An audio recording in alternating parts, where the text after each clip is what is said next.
Depression, a topic that many avoid or look past. This disorder is extraordinarily common and affects millions worldwide. To be exact, 16 million suffer from severe depression. As a way to reach out, bring societal awareness toward the seriousness of the subject, this report won't just speak about the gravity of the illness, but it will also encourage others to be someone's light in a world with so much darkness. Before moving into aspects of major depression, know that there is a difference between being depressed and feeling depressed. Depression is an extremely complex disease because no one knows exactly what causes it. Abuse, addictions, conflict, loss of a loved one, combinations of certain medications, and genetics are all possible factors that can cause depression. This mood disorder is self-destructive when inhabited, and sadly, it is not a choice.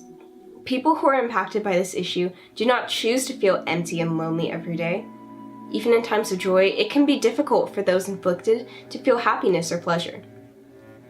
The impact of clinical depression goes further than how a person feels. It can impact how one functions at school, their job, family life, how one perceives social media, and overall, one's daily routine. The effect on people's lives vary based on the person who is handling the depression. Some choose to put on a face and hide the pain because they feel society really doesn't understand the gravity of depression, and others simply avoid social interactions and responsibilities because they feel a gripping lack of motivation. To add on, I have found it true from personal experiences that some of the most funny, outgoing, down-to-earth people have clinical depression. This goes to show that depression is a tricky psychological impairment that can leave an impact on anyone. But who exactly would it affect? Specifically speaking, is there data to prove that there is more of a prevalence in certain types of people? To this, I discovered that yes, depression can appear more in certain types of individuals. This demographic has a little to do with race, ethnicity, and culture, but more to do with gender. Studies have found that there are differences between sex hormones, socialization, coping style, and reactions to stressful events when it comes to gender. In short, studies have found that women are more of a target for depression than men are. To elaborate, speaking on behalf of hormones, estrogen and progesterone are factors of mood fluctuations, especially during the period of pregnancy or a menstrual cycle. When released, this can cause depressive episodes or even disorders such as premenstrual dysmorphic disorder, and even postpartum depression. How females are taught to socialize also play a role in the development of depression. It has been recorded that women are taught to be more nurturing and caring of people. This can include taking criticism and impolite opinions of others to heart. Whereas men are raised to act independent in their lives. This type of socialization is theorized to lead to greater depression in women. Adding on, commonly, females utilize more of an emotion-focused coping style. They tend to let their minds wander and think through their situation before taking action about it. On the other hand, men use more problem-focused, distracting coping styles to help them forget about their troubles. It has been hypothesized that this ruminative coping style could lead to longer and more severe episodes of depression and contribute to women's greater vulnerability to depression. Finally, evidence suggests that women are more sensitive when it comes to an aftershock of a stressful event. This vulnerability has been known to turn into depression. Now, I can't say that this demographic is true for everyone, but studies have found that these are 4 reasons why women are seen as more of a target for depression. The most recent study was conducted in 2016, which stated that the rate of depression in adult women over adult men was almost doubled. 8.5% of women and 4.8% of men had been inflicted by depression. The prominent ethnicity for adults were people who were mixed with 2 or more races. This figure shows overall past year occurrences of major depressive episode with and without severe impairment among U.S. adults. Of adults with major depressive episode, approximately 64% had severe impairments. The next pie chart shows data based on the type of treatment adults chose to receive. 13% received a health professional only. 37% with major depressive episode did not receive treatment. and 44% of adults recognized their need for help and received a combination of professional treatment as well as medication. On the other hand, in 2016, a study was also conducted among adolescents. The data revealed that the ratio for girls to boys inflicted by depression had been 3 to 1. 19.4% of teenage females were affected by major depression, whereas only 6.4% of teenage males had been impacted. Adding on, the prominent ethnicity for adolescents with clinical depression had been a tie between Caucasians and multiracial individuals. This figure shows the overall past-due prevalence of major depression of individuals with and without severe impairment. Of adolescents with major depressive episode, approximately 70% have severe impairment. The final figure reveals data within the past year on the types of treatment received by teenagers. 19% received care by a health professional alone. Another 19% received combined care by a health professional and medication treatment. 2% received treatment by medication alone. And approximately 60% of teenagers did not receive treatment. As depression is often an overlooked and misunderstood illness, I have taken the measures of bringing this disorder to light. I've conducted interviews with majorly depressed individuals regarding the adversity they face daily, as well as other aspects about their lives. These findings went deep into the behavioral, social, and mental impacts of depression on a person's life. I'm aware that you've been diagnosed with major depression. When did this begin? Honestly, I've been really depressed since I was very young due to unfortunate circumstances with my biological father. I was actually diagnosed with it when I was in 6th grade because it was the first time I actually went to get seen for it. Actually, I've had major depression probably since my late teens. I first got diagnosed and started getting treated when I was 32.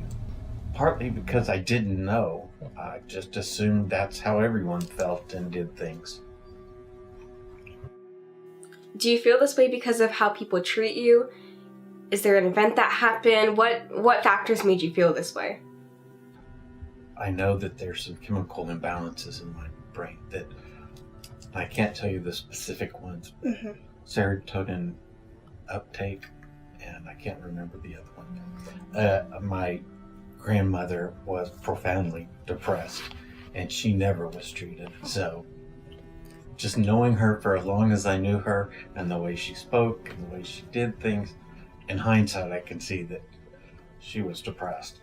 Something that caused it and everything that's wrong with me really became a thing due to the fact that my biological father was extremely abusive in more than one aspect.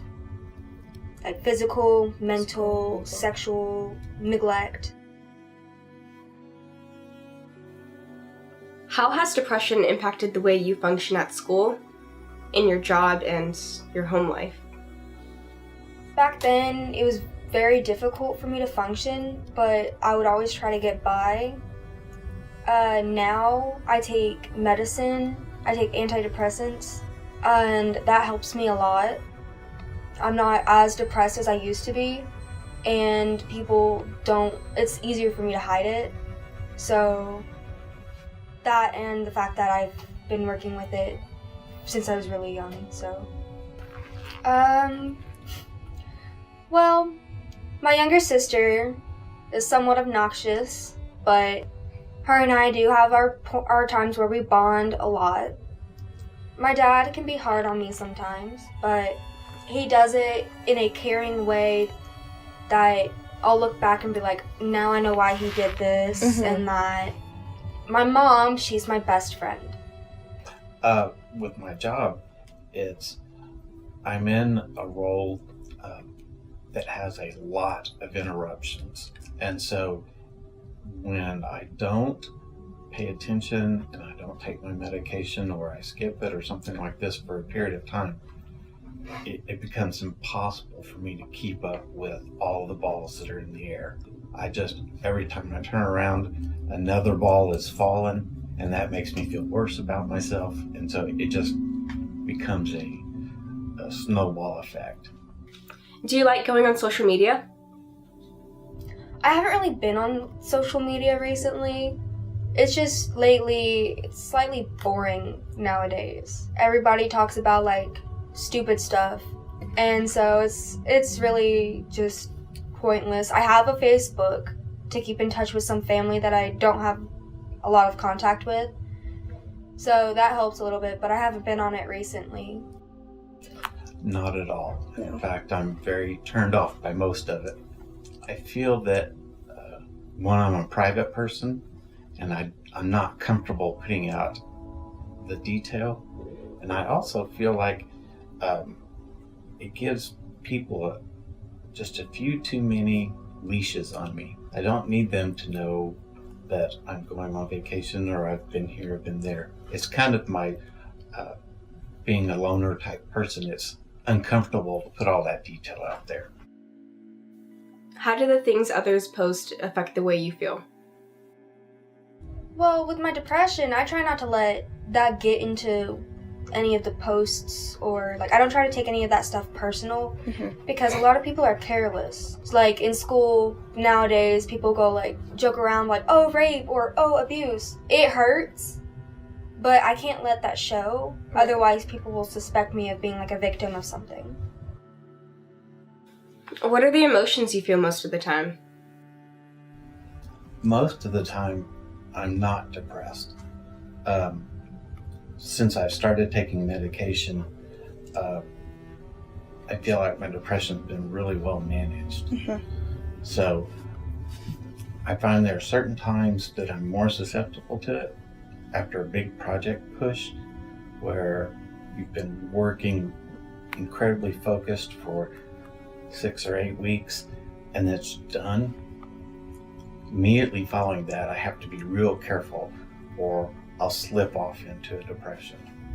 It's hard to say, honestly, because, you know, you're just thinking a lot of different stuff may happen, and right now, though I suffer from depression, I don't let that get in the way of my life, because I can't. That you can't let that affect your life, and you have to keep going. Do you feel like people understand what you go through? No, if they're not suffering from it, then they have no clue. They don't, because a lot of people tend to not put themselves in like other people's shoes. Like the way I was raised, you don't know what that like if at work, if somebody's mad at you and like they just walked in and you didn't do anything, I can't get mad at them. You don't know what that person's going through. Like, they could have been diagnosed with an illness. You don't know. Nowadays, people are so arrogant and so disrespectful. I don't share it with a lot of people. And the truth is I try and shelter people from it as much as I can. So I don't have any expectations for them to understand it. And I don't really give them any ammunition to understand it. So I don't know. What are misconceptions you notice people have about depression? That you're stuck in bed and you can't get out of bed, or you can't do anything. And for me, that's not how it is. I know that my father, who was absolutely shocked that I was taking medication for depression, but even he said, you know, if it helps, more power to you, keep going. A lot of people think that, oh, you're depressed, you know, you're emotional all the time, which isn't exactly necessarily true. They think that just because you have depression, there's a high chance that you could be thinking of suicide, which again is not true. I suffer from severe depression, yes, but I've never been able to, you know, ever think about suicide, because I think about what position would my family be if I was gone, and I would never be able to do that. So I've never thought of like stuff like suicide, and that's something people think that people with depression would want to do all the time, and I've never thought of it. Has your memory or ability to concentrate been a problem for you? It's funny. I was taking effects her for a while, and there were periods that I was having a lot of trouble with memory. And then we switched over to Cymbalta, and I feel like my memory's better. I think everyone wishes their memory was perfect, but it's much better than it was. Not recently. When I was younger, yes. But now I'm able to focus more now that I know how to cope with what I have. I mean, it was difficult at first. I didn't know what to do, and I was always pretty much off the rails, acting up at home and whatnot. But now I'm just like, it's whatever. I have this illness that I have no control over. All I can do is try to make sure that I'm doing okay, that I get better. Have you ever had thoughts about harming yourself? Oh, yeah. Yeah. The reason I sought treatment was because I'd already made up in my mind that it wasn't going to be an overt suicide, but I was going to kill myself somehow. Mm-hmm. And so, I mean, I was doing all the steps and stuff, and I happened to have a medical MD doctor that I'd been seeing a long time, and I'd mentioned that I was really struggling with depression, and he immediately took the time to sit down and talk to me about it and said, you know what, there's so many drugs out there to help with this now. Let's try something first. And he also took the time to say, everyone knows when you commit suicide.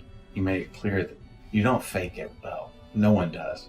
And it just totally rocked my world that he said that out loud. That here someone would know that I was doing that. And so made a huge difference there.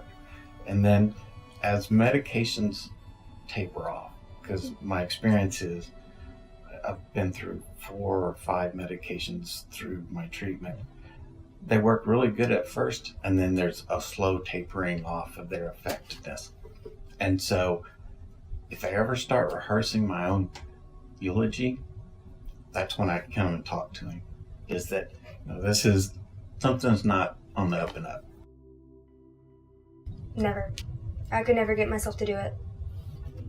Because self-harm could end up leading to other things, which could end up eventually leading to suicide. And like I said, I could never imagine putting anybody through that type of stuff because of my foolishness.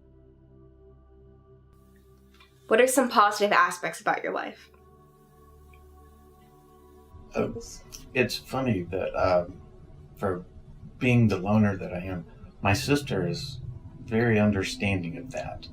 And it's very nice to have someone who will give you as much space as you want, but also be there and help you, and is not afraid to ask for help from you. So she's really a bright spot in my life. So, Mm-hmm.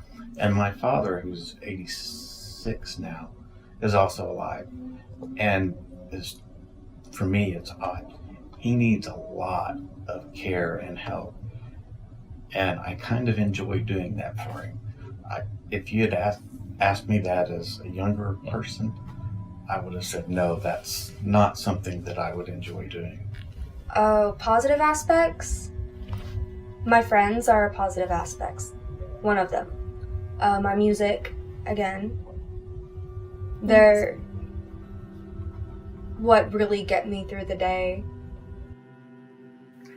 What personal qualities does your psychiatrist show that motivate you to overcome depression? We have a pretty easygoing relationship. I think he asks pretty straightforward questions. There's nothing that's off the wall or that and that it's pretty much when I'm having issues, I call him and I get an appointment within 2 to 3 days. And for me, that's really important. If someone had said, come back in 4 weeks or something like that, I would have changed doctors with that type of stuff. I've had emergencies. I don't travel a lot, but I was on one trip when my prescriptions were stolen. Called Dr. Cable for advice and got everything taken care of, that day. So that was important to me. At that point, I was taking Effexor, and the withdrawal symptoms from Effexor are unpleasant. So getting my prescriptions refilled was paramount to me. Finally, I know this is a tough battle, but how do you choose to overcome this disorder? Like I've said before, I try not to let it get into the way of my life. I have a life that I need to be living, and I can't let that get in the way. If it was always in my way, then I'd probably be using it as an excuse right now or whatnot, and I wouldn't have half of the friends I have today.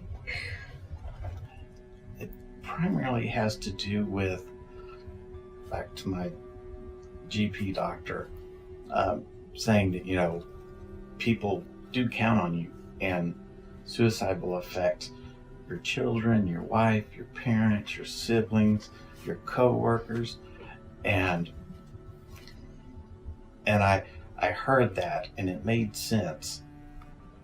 But one of my son's childhood friends committed suicide when he was 19. And I saw more grown men and grown women in a funeral home crying at that. And when you see that and realize, even if you don't feel like you affect people's lives, you do. And so I don't want to ever do that to anyone. If you're giving advice to someone struggling with the same conflict, what would you tell them? Realize it's something to be dealt with. It's certainly, I know some people have concerns that they'll be found out that they have depression. If you have diabetes, you go to the doctor, you get insulin, you do what you have to do to make it better. It does want to add drama to it, but you don't need to. The general practitioner is a reasonable first step. Mm-hmm. And that's what I did, and it was just lucky that I did. Because some people have this hurdle about talking to a psychiatrist. And some people have very short-term issues with depression. Mm-hmm. And I think a general practitioner can give you Zoloft or something like that for 6 months, and if you're done, that's great. It was awesome, he helped you. Mine's not that way. So there's probably not much that you could really say that could convince them. All you can try to really do is be there for them and be their support. What made you want to do this interview? Actually, I wanted to help. I've actually had my ex-wife and I still get along pretty good, but she had friends who had children that were really struggling with depression, and not small children. They were in their late teens, early 20s, and they were refusing to do anything about it. And I found just sitting down over coffee with them and saying, you can continue to feel this way for the rest of your life if you want to, or you can go get some help. And 2 out of the 3 times, they did nothing. The 3rd time, the kid went and made an appointment with this doctor and called me back 6 months later and said, wow, what a change. The other 2, I think, suffered for another 3 or 4 or 5 years and then eventually went to a doctor. Do you know why they waited? They were both boys, and I think it was an ego thing. They didn't need the help. They could do it themselves. And I'm fairly sure I had that same ego issue when I was younger too. It's supposed to kind of be informative to people, in a way. People don't realize what others are going through, and nowadays they need to actually be more thoughtful when they're careless instead. And so this is just something that people need to think about more often. In closing, major depression is a common illness seen throughout humanity. This disorder has the ability to affect the lives of those around us, which makes it important that we educate ourselves over depression. Educating oneself over an illness that affects handfuls of loved ones is significant because when others have the power to aid a situation as such, the success of the recovery process increases. Depression comes in all different forms. It is not something that is noticeable or even obvious. However, this can and will eat away at those who are left to survive, struggling for a breath of hope. With all things considered, this presentation is to be used as a societal resource. After being taught the reality depression holds, there is so much you can do to help those inflicted. If you begin noticing someone is acting out of the ordinary or saying suicidal comments, reach out to them. Ask them if they are okay. Spend some time trying to understand what's going on with them. You could be saving a life. Depression is curable with the right treatments and influences. There's hope at the end of the tunnel. Today's world has been greatly impacted by depression. By creating this presentation, I hope to have brought to light the gravity of depression in our lives. Thank you.